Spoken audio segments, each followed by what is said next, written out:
but Jordan legitimately made maybe 13 to 12 to 13 versions of a shoe that are not hits whatsoever. They're never to be retroed.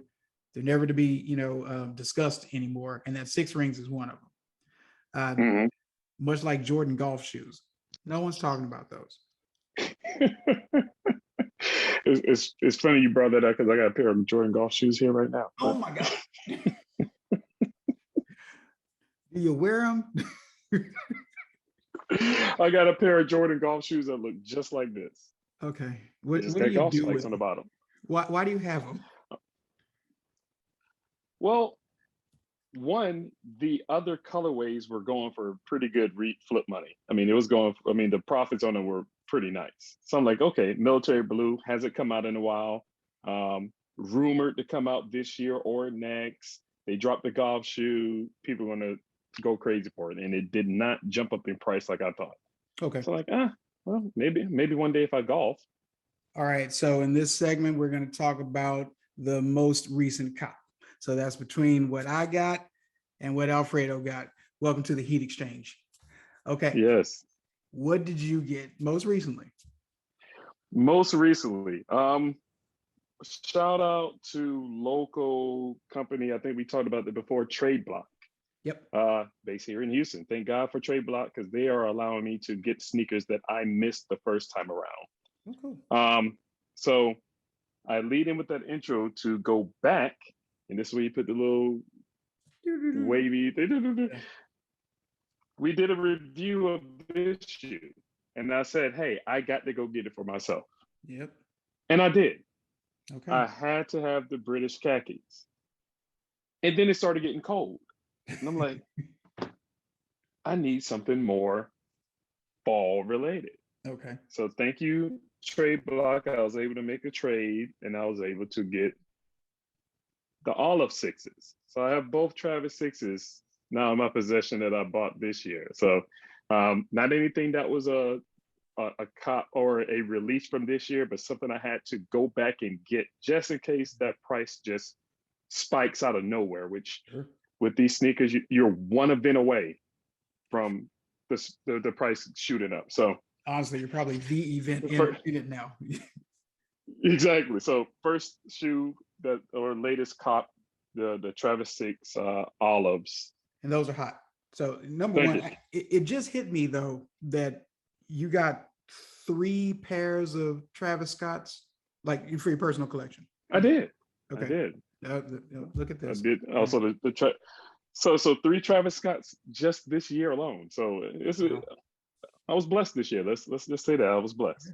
Yeah, you got in on it before unfortunately the tragedy happened, because that clearly spiked prices. Yeah. Okay, so I got the Reebok. Yes. Yeah. Yes, the Frank Thomases. Yeah. Those are so dope. Oh, y'all sleep if y'all don't like this shoe. Yeah, man. And you know these things don't weigh anything. Really? They are so light. They're so light. They look heavy. It looked like they got some, like the up tempo, the Scottie Pippins with the air on the side. Absolutely. That's a heavy shoe, but that's looks a heavy shoe like that. Yeah. Okay, that's okay, Frank Thomas. Good job on that. Tough shoe. Okay. Tough shoe. Reebok comes out with this, and this is a 2015 situation. So I actually did pay resale for these. Full confessional, my style is that I don't, but in rare instances, here we are. 2015 release, so the shoe is a little old, dead stock. Thank you to eBay with their authentication process. I did go through that whole process. This shoe, though, is called the Reebok Big Hurt because Frank Thomas took him to court and said, hey, take my name off of it. He said, we didn't renew a licensing agreement. I don't want anything to do with the re-release. You got to pay me more money. Reebok said, cool story, Frank. We're just going to change it to your nickname. So it's a Reebok Big Hurt 2015 release. Man. Hex light on the sole. Feels like you're walking on air. So when are you going to put them on feet? When are you going to break them out? Tell you what, I will wear them next time we're in the studio. Next time we're in the studio. I'll got it. Because I went in, even with the Grand Hills, right? I said, when I'm wearing these, and went and do some studio work, and okay, I had to put them on. I'm a pair these two together because people that know me know I love anything North Carolina blue. Nike likes to call it university blue, sky blue, what have you. I have the original of these, but when these re-released, I had to have them. So at the beginning of the year, I went and got, I'm gonna call these the UNC 2.0s because the 1.0s, this is not black. This is not black. That's white, that's Carolina blue. The rest of the shoe is pretty much the same except for the materials. Okay. Actually, I could just grab them so I can show you. Subtle flex. Let me just get those two. Subtle flex. Yeah, let me grab those two. Look, if it's Carolina blue, I'm gonna have it. So in that same spirit, I had to go get the Hyper Royals too. It's not quite Carolina blue, but it's in that same family or hue of lighter blues. I gotta be honest. I had to go grab these two. I gotta be honest. I really, really cut for the suede. I really do. I will see your Jordan UNC ones. Yes. Really still can't get over it. You know what? It even looks good on the video, how soft that suede color is. That's a pastel blue. That's a tough blue. I would wear that with a pastel blue. I would. Absolutely. That's some Easter stuff. You got to hold that for Easter. That's what I was just about to say. Like, yeah, once the spring comes back around, the Easter colors start flowing again. Yeah. I'm gonna be wearing all my Carolina blue shoes, which God, there's so many over there. But subtle flex again. Subtle flex. Look. Right. I see you that, and I will raise you the Nike Air Max TN. Yes. With the gold accents, gold sole, gold eglets. So, yep. That's clean. Yeah. I like that. When did that color release? Now, you know me, it's a really good question. I might be buying something from like way back in human history. So I'm gonna guess a year ago. I'm only gonna guess a year ago. I can't see it being 2 years old.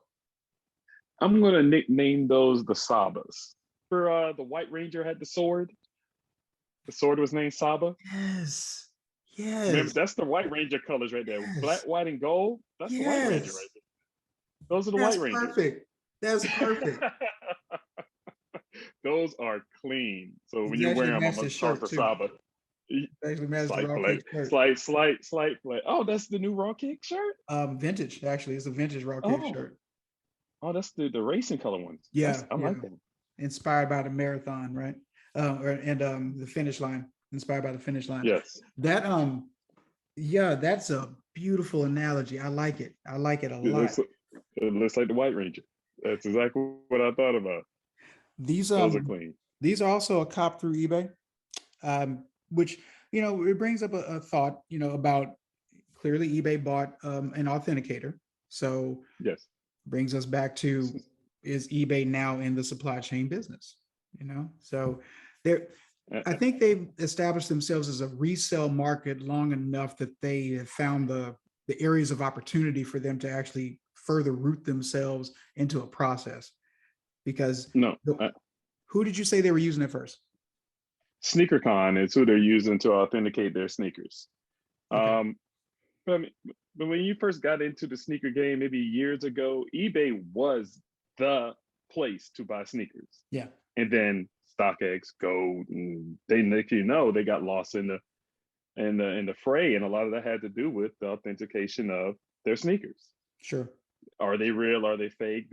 And now that they got that buffer in between to legit check, oh yeah, the one thing they do better than anybody else is they don't charge you any fees to buy or sell on their platform. Yeah. So and it does take a little bit longer to get the shoe. If you're just into instant gratification, it's going to take another week. But the purchase of an authenticator in-house, they now have to put in their standard expectations about how long the overturn for authentication is going to be. It actually creates a job opportunity. So absolutely, they can make that a lot bigger and say, hey, look, we need these out in 3 days, and we don't have to ship them anymore. Technically, we can again warehouse. Right back to that. Yeah. Smart on eBay's part, really. Um, Also, Very smart. small conspiracy theory, very small, but hear me out. So Nike bought GOAT, didn't they? Oh, who did they buy? Yeah, one of the two of them. I think they bought Gold and Foot Locker bought StockX. Okay, well, this even makes it even better. So, so yeah, I understand that some fake shoes got through, right? It wasn't a high Yeah, percentage of fake shoes. It's not like, the UA marketplace and the epicenter of UA way overseas was like right, throwing and flowing the market, kind of like Iran with the oil. Like it wasn't like that. right. It was just a couple of them to damage the rep. Hmm. Why wouldn't a larger corporation let those flood through just so they can acquire these places better or quicker for less money? Look, you're bringing out some nuggets today that I didn't think of. That's clever. Think like a criminal. But if it was me, because other corporations have done the same thing, if I had Mhm. enough juice to cut your lights out, I make you an offer, you say no. You think the eBay didn't have an offer to get bought out? Like, come on. Right, You know, right, so I make you an offer, you say no. I understand that you're one of the larger online resale hubs, but we need to control this because the resellers are hurting our business. You say no. Okay, flood a couple of fakes through. Well, now your rep is damaged and your right, stock is down. All right. So right, now I come back to you. Hey, you guys are hurting. How about I give you, 6 million instead of 10 that I offered before? right, Oh, well, maybe. Okay. Well, it's that's my little desperate cut, right. you know, but That's your ezel, huh? that's easy. Maybe. That's your ezel. But it doesn't, in theory, in terms of like big business and corporate takeovers, mergers and acquisitions work that way all the time. Something happens in order for your stock to depreciate, and then they capitalize on the lower amount. No No, one's that's ever a going to very admit good to it. theory. So, okay. That's interesting. That's like losing $600,000 in a church service and then finding 600,000 in a wall. Oh, did I say that out loud? I'm Wait, sorry. let's let's go further. Lose it, lose it, file it. Okay. Pilot, You got your money back in the insurance, and don't right? even give the man who found it a finder's fee until you get bad press. They cut him a check Yeah. for his silence. I'm pretty sure. Nah, 50,000. No, they got Dang, bad why press. wasn't I a plumber? Well, yeah, why didn't you do, corporate contracts, right? How, my question, just throwing it out there, how you lose 600 G's? How do you lose a half million? How do you lose 600 if your treasury is okay How you lose that in one service? in one You service? bringing in that much? You bringing in that much money per service that you were able to keep the lights on? There's a couple of churches I can think of in the surrounding areas. If they lose 600K, that's it. Yeah, I am certain that the utilities at Lakewood, sorry, I'm gonna mute that part. I'm certain that the utilities at are are about $1 million. I'm certain. Yeah, I mean, it's a basketball arena. Okay, But so we digress. Like, we we can do this all digress. day.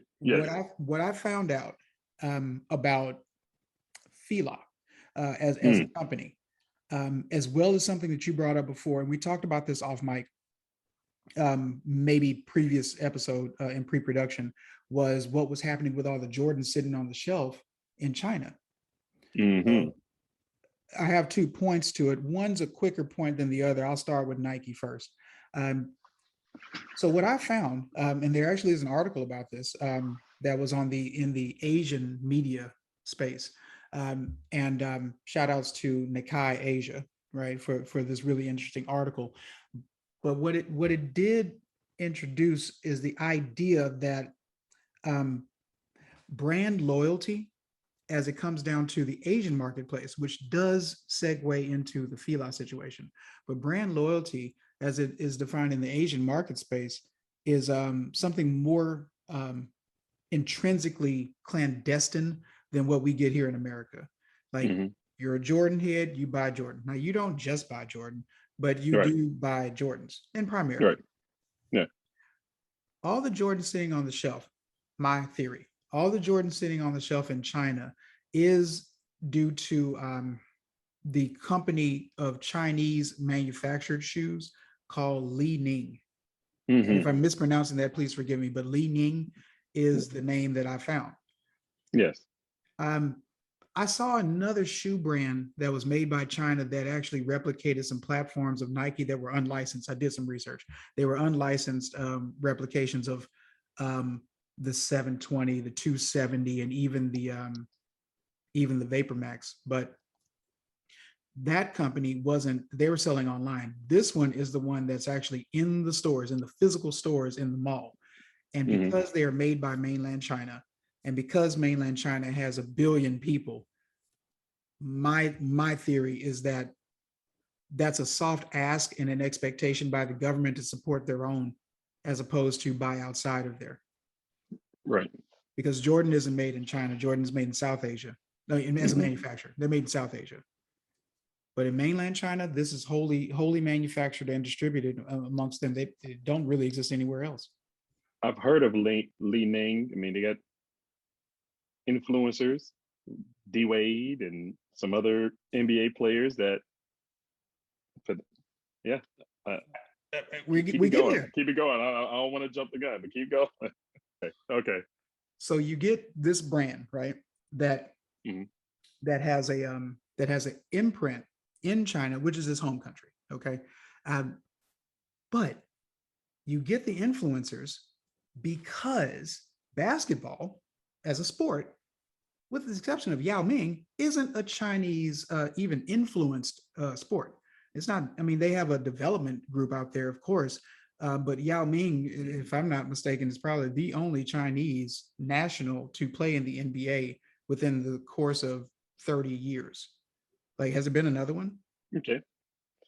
I Jason Lin want to don't say count. there's Jason one or Lin's not two. No, Chinese. no, no. Jeremy Lin don't count, but there was Jeremy Lin, another pardon me. guy. Yeah, there was one other guy. I can't think of his name, but there was another Chinese-born national player that made it to the NBA. Okay. He's right there. So he's paying his NBA contract. He's paying money back to the Chinese government. Boom. Okay, so that's exactly my point. That's Yeah, exactly my point of what we're saying. So let's go yeah, with those two guys, right? yeah, Yao Ming since retired. I imagine this gentleman might be too. Okay, yeah. not to speak out of turn on him. If you Hmm. have no ability to influence the population to be brand loyal, other than the government says so, chairman says so, you have to get influencers. LeBron is partnered into China. Um, Stephon Marbury is partnered into Kobe dealt a China. lot into China. Yeah, Kobe went into China, yeah. and Kobe was Kobe's huge there. deceased. His Hmm. legacy is still carrying on in China for market purposes. Hmm. They're using Klay Thompson. Yeah. Klay Thompson. They're using star NBA players to influence their marketplace with a brand that they own, that they're getting everyone in their country to buy. No one's buying them here. They don't exist in distribution here. We got a US Right. sanction against them here, so they can't come here. Hmm. But yet, as reported, logged company-wide sales in 10.1 billion yuan, that's $1.57 billion from a year earlier. And their sales have increased 60%. And you don't see any of that here. Not a single Not piece of shoe. outside of the occasional player in the NBA that has it on feet. Outside of that, Yeah. I don't see anybody walking around in Anto or Li Ning. Right. Li Ning, yeah. I mean, nobody's walking around in a casual setting. I mean, this where are these pairs? So, so Anta Sports sponsored the Olympics in China. So they were an Olympic sponsor, not in China, excuse me, but they were an Olympic sponsor for China. Okay. Yeah. This is probably just dovetailing into a pure marketing conversation with a sprinkle of conspiracy, right? Okay. But Anta Sports sponsors China as a team. I mean, that's every sport that they're in, right? So that's a national sponsor for China, right? Granted, they win, lose, or on steroids or not, doesn't matter. They had representation in the Olympics, which is a global broadcasted competition. Then, so that's marketing. Then you get LeBron and others in their off season and or on the court, maybe for warm up or something. It's not like they're gonna play in them, but for warm up, they'll probably be there, or on their walk ins, they'll be wearing Li Nings, right? But you can say, oh, we're Hmm. just showing love, but you actually are going to have that one item replayed 100,000 times over in mainland China because they're In saying, hey, China. kids, Hmm. LeBron wears these. Why can't you? This is Hmm. apparently from the report, most of their earnings are from Generation Z. So that's not even us. That's the Hmm. younger group. Yeah. So my take is mainland China is using us to Yes. market to them and only internalize their sales, which is baffling to me because it's a communist society. So anything that operates there is going to give, at least 50% back to the government. Hmm. $1.57 billion times divided by 50. That's what we're dealing with. Right. I think some of this is I guess it's good, perfect timing because I mean you've seen the NBA's push ever since David Stern was there to get into China. China was one of the markets that he really wanted to push, and Yao Ming helped in that effort. And Sure. now you got non-Chinese born players wearing those shoes now. So I mean, and because of that, I mean, I'm pretty sure that's one of the reasons why D Wade ran with Li Ning. Like I can try to sell here in the States, or I got billions over here. Yeah. I'm pretty sure you can't find a D Wade shoe over there. He's basically creating himself to be the Jordan of China almost It's a by built-in being marketplace. with, yeah, by just having this shoe. And remember, D Wade was a Jordan athlete, Yep. Yep. But and he but left Jordan to go to these guys. but look at the theory of the conversation and negotiation where you have a Jordan athlete that you could probably get a 9 million, maybe $10 million contract. We'll keep an even number. You get a ten Yeah. million dollar contract for being a Jordan brand athlete here. Hmm. But if you get $3 off of every shoe that's sold in a billion plus population marketplace, it's Hmm. 300 million easily over the course of 10 years, easily 300 Yeah. million, easily 300 million. Hmm. Why would I care about a Jordan at that point? I mean, now comparatively, Stephon Marbury creates a shoe to sell in China, Yes. right? Yes. Which I believe that perhaps contributed to China, to mainland China's theory of the marketplace and saying, well, we can make that. We don't need him. We can make the Right. shoe and just get the athletes to wear our brand. And it would make more sense to our collective communist socialism than paying or dealing with international fees for Stephon Marbury's shoe to be shipped here. Um, Like where you're going. okay. So then, God, this makes me excited. So then you look at Fila. Okay. So Mm. the story of Fila, as I have found now, and as you know, for the people listening, and if you're bored with this, hey, look, tinfoil hat, I don't care. So if the Fila for me is a nostalgia brand. Hmm. So I think anyone realizes that if you were around and or look at pictures from the 80s, Yo MTV Raps, within the era of British Knights and Troop, there was Fila, right? Ooh, true. Oh, wow. And Troop tried to make a comeback too. Are they? They Oh, I look, haven't try. heard I Troop in think a try is while. the operative word. So, Yeah. um, Yes. so Fila comes into play, at least in my interest, based on me remembering what it was like and what we had. And for me, Fila is the platform. Two things, because I'm kind of big into fashion, but Fila is a platform for urban fashion, and Fila is a Hmm. platform for Italian contemporary fashion. Hmm. Okay. Now, not high fashion, just daily fashion, Italian contemporary. Clearly, they're an Italian brand. They started in Italy, well over 100 years old. Most prominent based in the late 70s, where they were sponsoring tennis players. But you remember, tennis shoes were the thing that most people were buying back then. Yes. So they sponsor Bjorn Borg. He's the rival of Andre Agassi. Cool, Hmm. right? Then um, they branch. They were really doing tennis endorsements a lot. They branch into I'm just fast forwarding to the 90s. They branch into Yeah. basketball because in the 80s they were really getting an urban marketplace endorsement. LL Cool J, all the rappers, Young Yes. raps, right? Fab Five Yes. Freddy.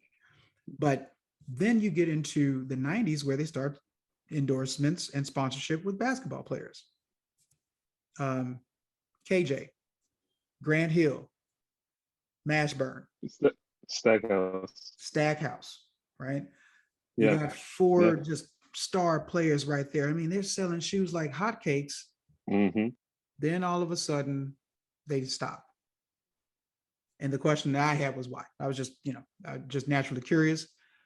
Come to find out, I think it's 2007, if I'm not mistaken. 2007, Fila goes into gets purchased by a venture capitalist conglomerate, kind of like who just grabbed Reebok right now. So Mm-hmm. they get bought out by that group, who is mainly funded by an entity in Korea.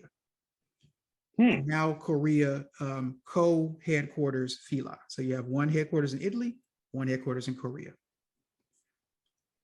Further than that, because now we get into where Asia has a mainstay in the stakeholding of Fila, because Italy is, look, and some of the stuff you probably see me wear that's Fila, I had to get that from the Italy warehouse, right, instead of what they sell out here in America. Mm-hmm. And it fits just like that. It fits European, right? But on the flip side of that, the Korean marketplace is marketing Fila based on brand marketing. They have split up Fila into maybe 12 different brands. So the headquarters is Fila Holdings Corp, but you got Fila North America, Fila Australia, Fila Korea, Italy, a lot of them, a whole lot of them. But they've licensed the brand. That's all they did. But in Korea, I did a satellite search. It looks like Times Square full of Fila, just full of Fila. That's insane to think about. I couldn't imagine that here in the States. Yeah. A Fila. Fila. We barely get it with Nike.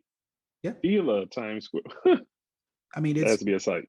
It's all in, the capital, right? And so in these contemporary cities, you see them walking around, they're wearing Fila. Fila's on billboards. There's a Fila mega store in Seoul, Korea.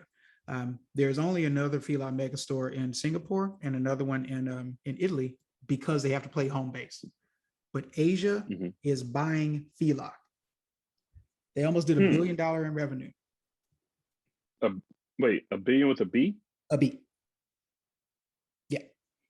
When I checked it, I think they were somewhere close to 700 million, which, look, it was 300 more million. Like, that ain't that far from $1 billion. Yeah. And no, that's Fila Korea. That's not Fila Australia. That's Fila Korea almost doing that. Just much. Korea. Yeah. That's insane. Yeah. That's insane.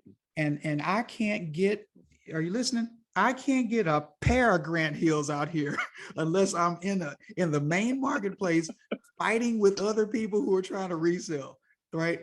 I can't even get them. Yeah. But and to be fair, they're probably not buying them either. The ugly shoe of the 90s, that super bulky silhouette, that's what they're buying. They're buying that. Was it the Destructor? The Destructor. One with like the little, I call them shark tooth little bottom up. Yeah. Mostly women, mostly Generation Z. Yes. But that's what they're buying. So at a price point, you got $100 shoe. They call that the thought shoe. If you didn't know. I didn't know. I never buy them. I never know. So, I don't buy them either. Yeah. Anybody? Should I get these? No. Yeah. Thank you. Yeah, but that's insane to think that Fila is that doing that well, and we're not seeing any of it here in the States. Right. Like you can walk in anywhere right now and get those Destructors. Wow. And they're making almost $1 billion. Almost $1 billion in sales. Right. So in the marketing analysis that I did when I started to look at the SWOT for Fila, I say, well, their opportunity is just to go ahead and bump this back up the way they used to do in the 90s, get some basketball endorsements, right? Get some more popularity within mainstream media, get other, rap entities to wear your product. It ain't that hard. You just pay them for it. Everybody else is. But then I thought about it and I said, well, if they're making almost $1 billion in revenue right now within 3 countries of Asia, why do they even need to? Built-in marketplace. Well, they are BTS endorsement away to penetrate this market? It probably so. If you really that's South Korea, probably so. Just one mega pop group away. that is now They're- they're not competing with Nike though. See, like Nike's out of this No, conversation altogether. I would say Puma, Asics, yep, and they're beating Reebok right now because Reebok needed to be restructured. right. Right. But it does give, I mean, if anyone's listening, I mean, I don't know if they're going to listen to me, but I'm saying that if you're looking at the analysis, if you look at what Fila did and is doing now, Reebok being bought under a venture capitalist conglomerate right now, or corporation right now, stands to possibly do the same thing. They could collectivize. It's a British brand. Why can't they make that into a European entity again?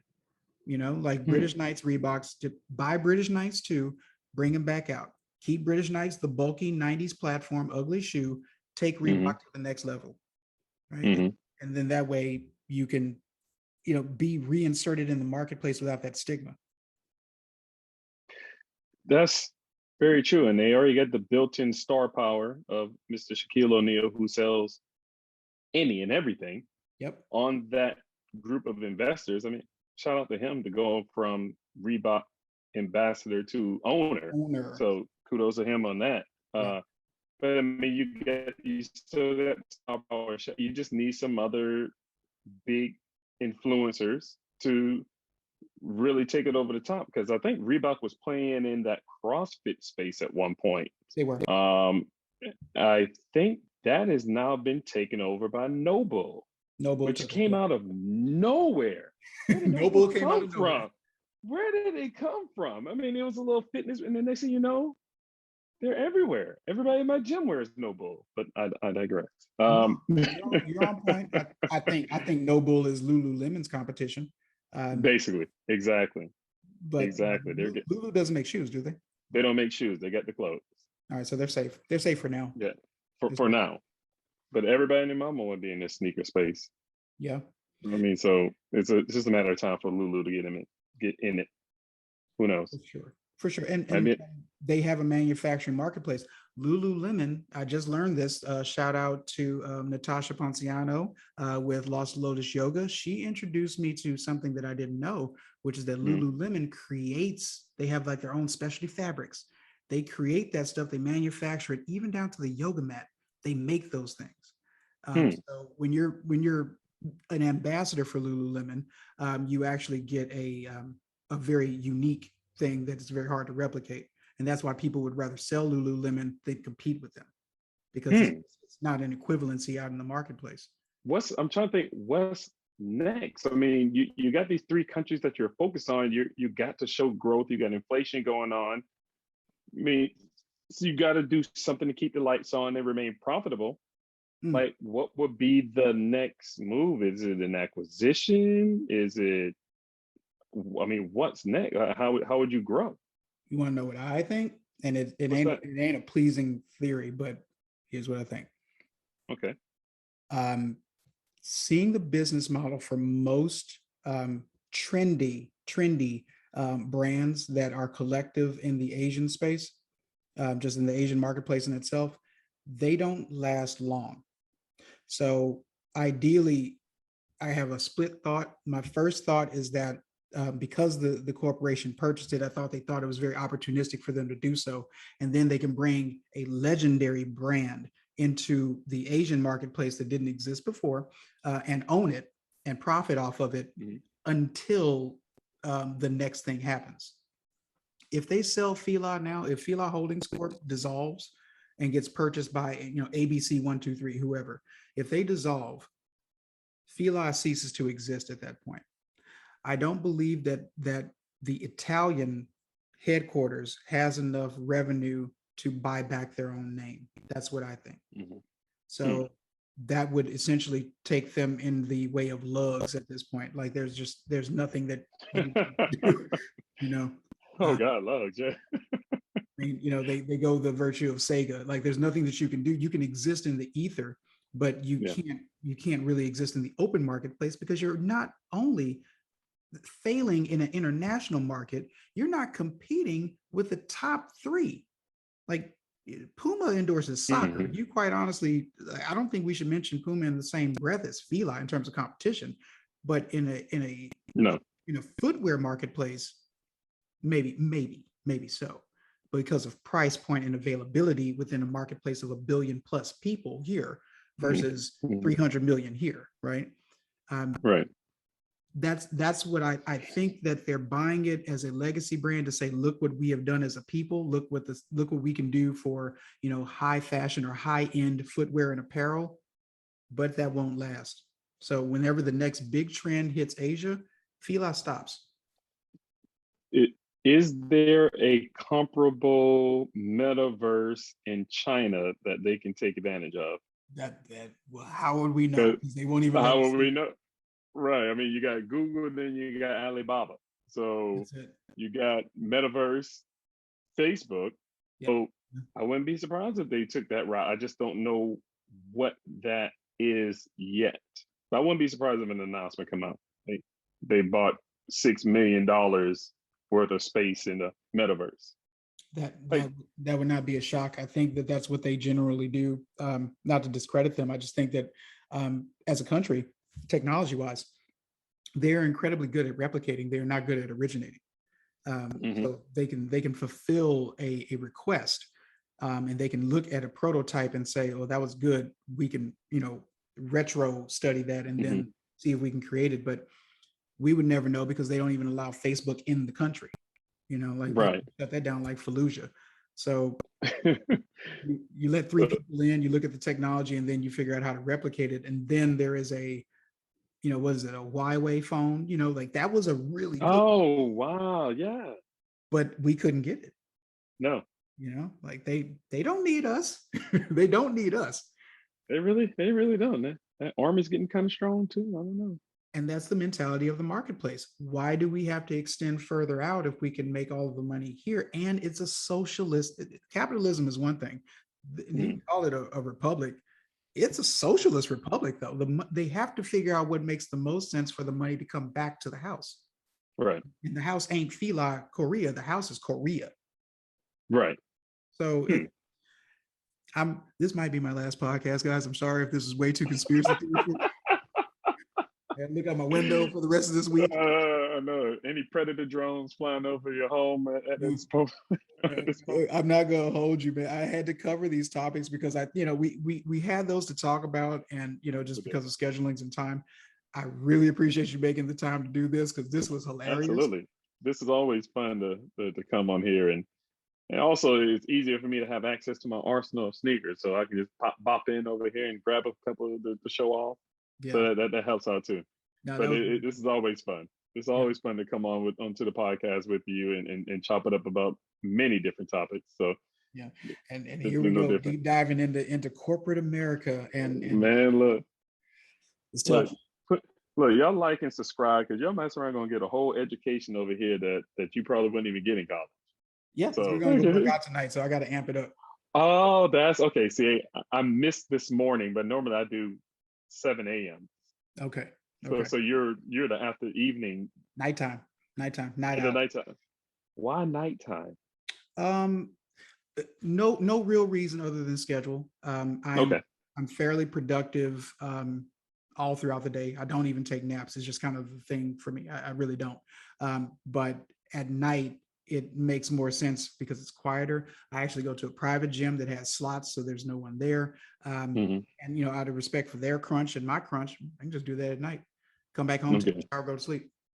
Okay. So I'm mine out early morning, so I'm not scrambling at the end of the day to try to make it to the gym. Like if you start your day off with it, knock it out first, everything else falls into place from there. So that's why I choose early morning. That's the CEO's mindset. You start out early, you challenge yourself in the morning, everything else is less challenging. I am the psychopath mindset, which that I build myself so much angst throughout the day that I have to get this out at night. You need that release. Yeah, that's insane. It works, man. Theories work. But it works. Look, and I think I just watched one of your recent videos. If you haven't worked out, let me see any of his workout videos. Go back and look because they do some stuff that are things that I dream of doing. Probably something I'll probably end up doing in the metaverse. My metaverse version of myself might be able to do it. This, not quite yet, but y'all guys do some stuff in there, and the person that you work out with is just so. She's amazing. Like the things that she's able to do, and the intensity that she works out with, and the strength that she has, but at the same time she has the step. I mean, that's a cyborg that you're working out with. Seriously. Yeah, she scares me, and she's younger. So, you know, when we talk about this, I have to keep pointing at certain gray hairs, and I'm like, I don't do this anymore. I used to. I don't do what you do anymore. Yeah. I want to walk tomorrow, like, you know, and my strengths are not her strengths. She's clearly 50 pounds lighter than me, but she has the same shark eyes. We go dead and just get it done. Which, for the sake of metabolic burn and hypertrophy, it makes a lot of sense to go that way, because you're challenging yourself past your comfortable rep range. We don't do that. If you do 40 reps in the gym, we are generally doing 50. And then the last 10 are the challenge reps, not just by, ooh, I'm tired, but no, we're packing on more weight. So, you know, with the consideration of safety, right? I'm not going to have you cleaning more weight than you have at the end, but we're really pushing. It's a last 10 rep push. Mentally, it lets you know that you can. Physically, it lets you know that you should. Like it's that thing. Yeah, that's the improvement and growth that you want to see. Make it evident in every workout. So and that's exactly the point. That's really good. In the program, that's exactly it. In the program, if we do a 6-week program just for her strength and conditioning, after the first 2 weeks, those numbers don't even count anymore. We're not doing that. We're up in numbers. You're going to go up. You're going to have bad days. We'll decline a percentage, but you'll never go back to where you started. Never. Right. So Unless you just completely just check out and don't do anything. If you're sick, okay. Right. Yeah. That's really good. I may have to get in one of those classes one day. Give me a year to train. You'll be all right. Come on, come play the game with you guys first. Let me get some SEAL training in first, and then I'll come work out with you. It's all good. You're more than welcome. We will welcome you into the fold. Thank you. So this has been a conversation about sneakers that dovetailed into conspiracy theories about corporate takeovers. Didn't mean for that to happen, but that's kind of what I do. Please remember to like and subscribe. We're found on all digital streaming platforms as well as YouTube. You can also find Alfredo at Freedom Sneaker Club HTX on Instagram, Twitter, YouTube. Check out that shirt. That's a really cool design, by the way. You selling these? No, this is a one of one. This is a one of one. New designs coming in the new year. Okay. New year, new things. We'll check you guys out later. Qualify the podcast. We're out.